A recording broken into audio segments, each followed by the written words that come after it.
Well, I've got the 11 passenger driver seat back laminated up as well. So I've caught it up to the 8 passenger. And there is, just about dropped that, didn't I? There is a backing plate that goes on this joint where the two come together.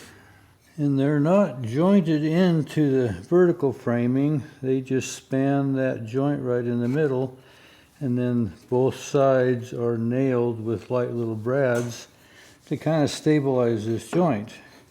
Well, all of these have a 45 chamfer on them, and I've been doing these by hand, and as I've been doing that, because my router is down, I've been contemplating about how did they do it then. So I have them chamfered off for the 11 passenger, so I still have 3 of them to do for that 8 passenger. And like I say, as I'm sitting here doing this, pondering, did they have a router that they just set up on a router table and buzzed them all off? I don't know. But right now I have to do it kind of old school, and that's what makes my mind start thinking. Perhaps they would have had some type of router. Kind of an interesting ponderance.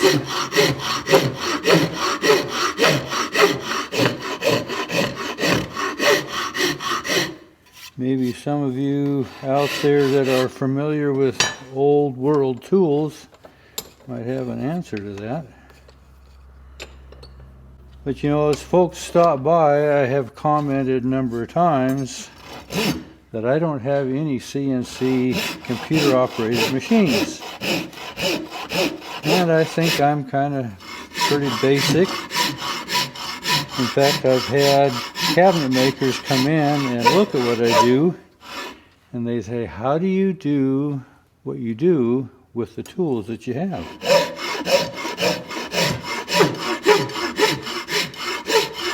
We just program all our tools and they do it for us.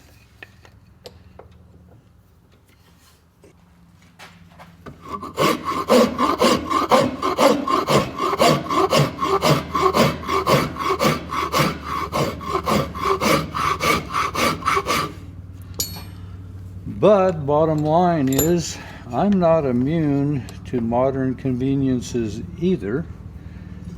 I kind of liked my router.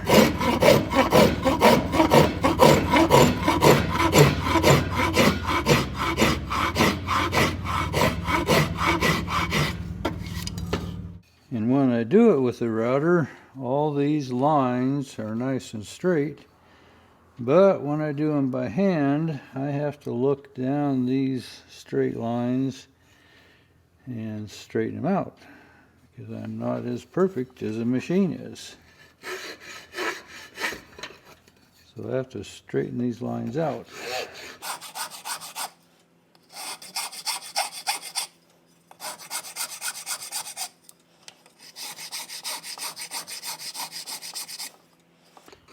But you kind of learn how the teeth on a file work. When you're real aggressive and you're going this direction, you leave real obvious file marks. But you can turn it into more of a plane when you go this direction. And it more slices than cuts and leaves a much finer surface when you're done. But what took me that amount of time, however it was, would have been a fraction of the time with the router.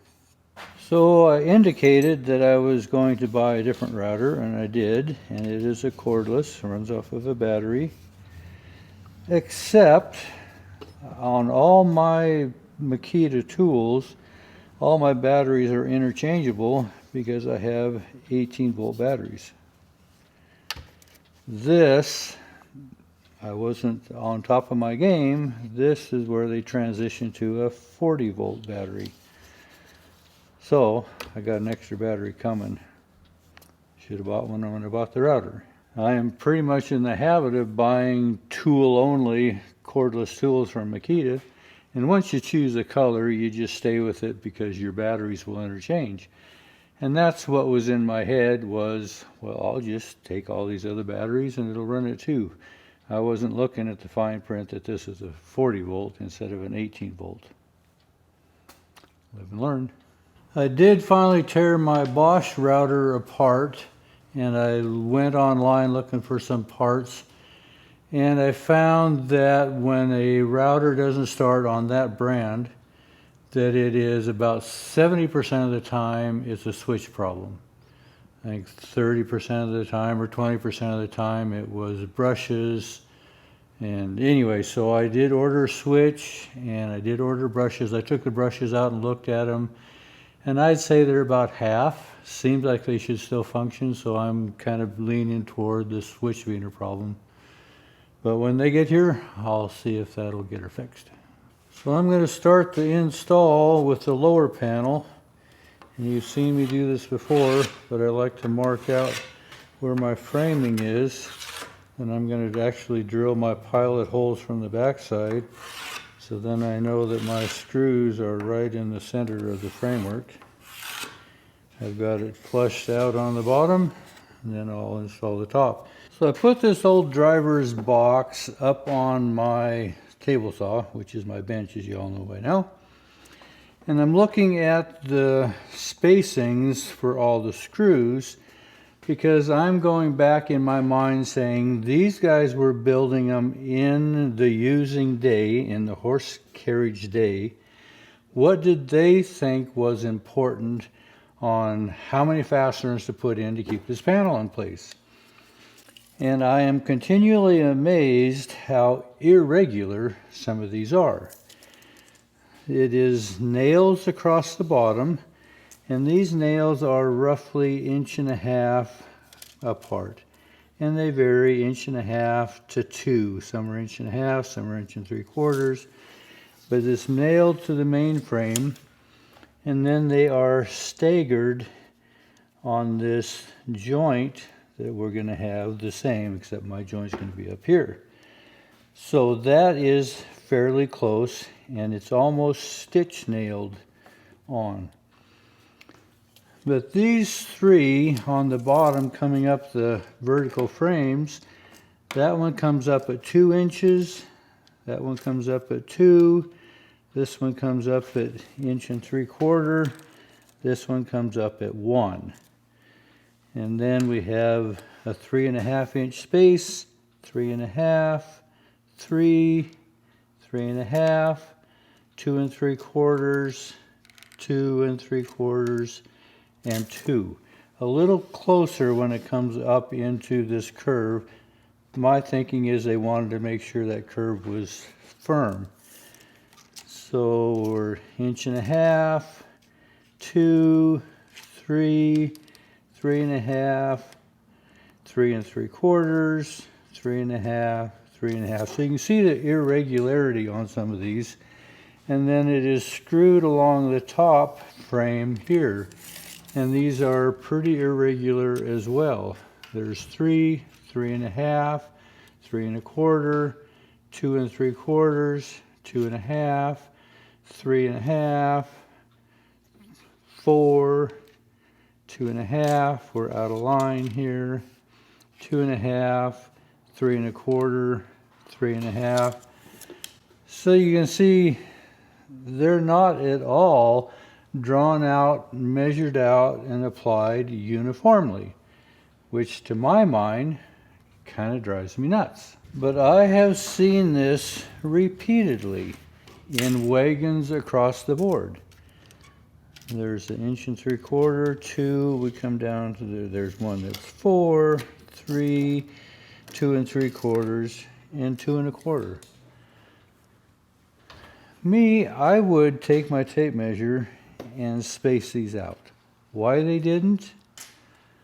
Was it just not that big a deal? The goal was to keep it fastened.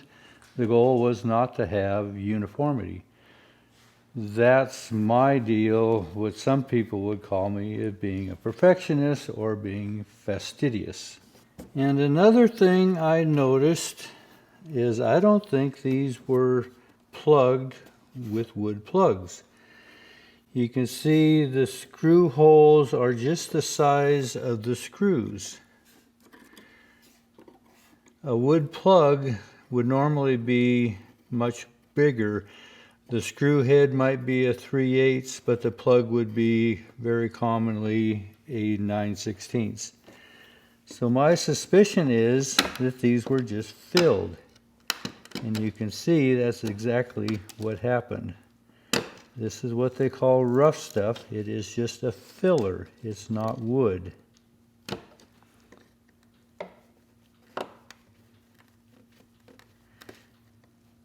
See kind of that pinkish look to it? Try to bring that camera in so you can see that. But that's a filler. That's not a wood plug. And the result of that is, since these are filled and not plugged, these screws are always going to be visible. The placement of the screws. You won't see the screws themselves because they've been filled.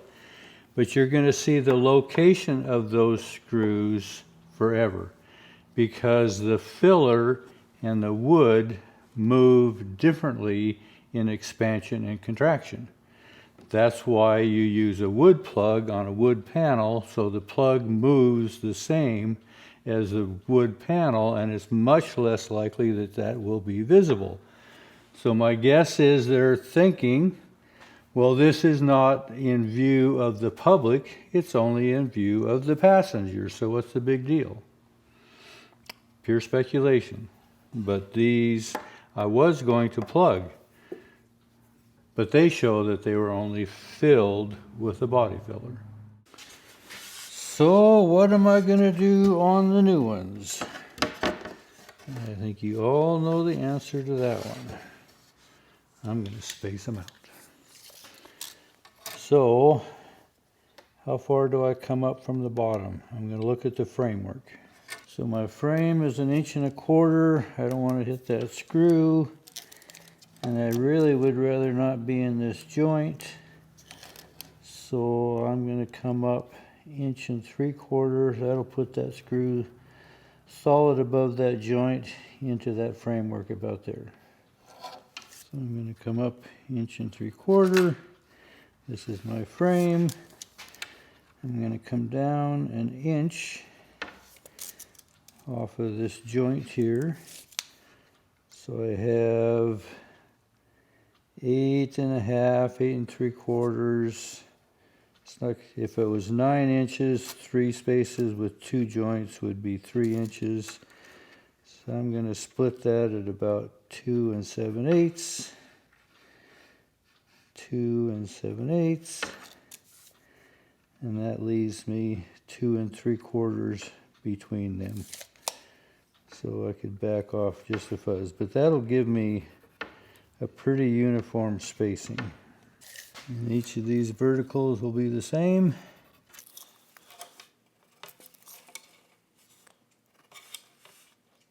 And 2 7/8.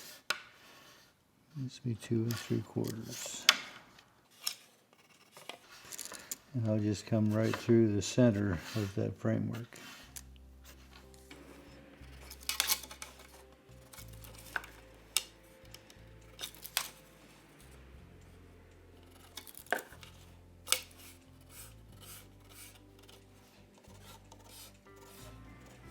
And since I have that math in my head, I'll do them both.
Well, you can see how these rear panels really give a lot of strength to this elevated seat side to side. Now we need some strength added front and back, and there's some big panels that come down and tie it into the main frame, and then kind of a sweeping frame that also ties it in. We'll tackle that next. Appreciate you coming along. Thanks for watching.